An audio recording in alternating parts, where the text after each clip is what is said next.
For now, let's stick with the Van Allen belts. As we know, the debunkers always say that the Van Allen belts weren't an issue because Apollo made a swift travel to the thin parts of the outer belt and avoid completely the inner belt. NASA and those who want to support the propaganda about the moon landing missions will simply try to explain to you now that the Apollo flight trajectories allowed them to avoid the inner Van Allen radiation belt, the highly dangerous one, and the astronauts only went through the outer belt and did so very quickly by heading on a northerly path. But the starfish prime radiation dissipated, and NASA eventually decided that the Van Allen radiation belts weren't enough of a hazard to ground missions to the moon. Trajectory analysts found the safest way through the region, and mission planners reasoned that the astronauts would pass through the worst of the belts fast enough that they didn't need any additional protection.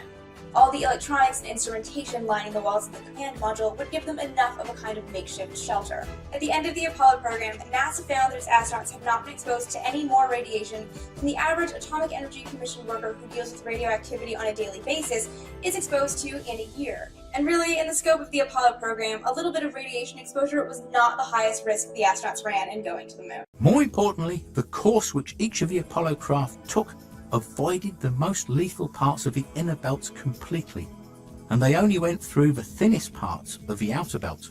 In the end, the simple answer to why the Van Allen radiation belts were not the killer issue that some people think it was, and how the Apollo missions cut the radiation exposure for the crews to between just 1% and 5% of what it could have been, is because the Apollo missions didn't need to go straight through the Van Allen belts.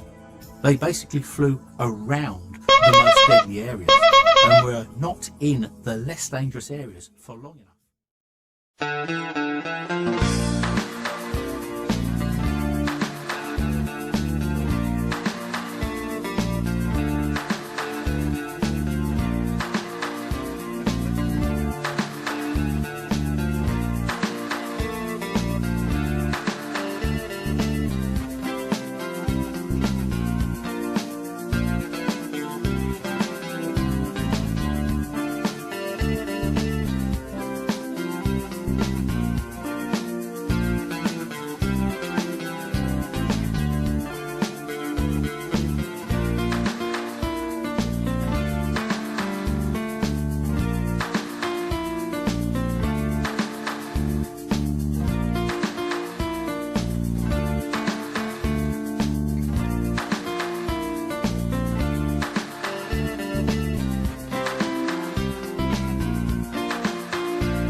My planet needs me.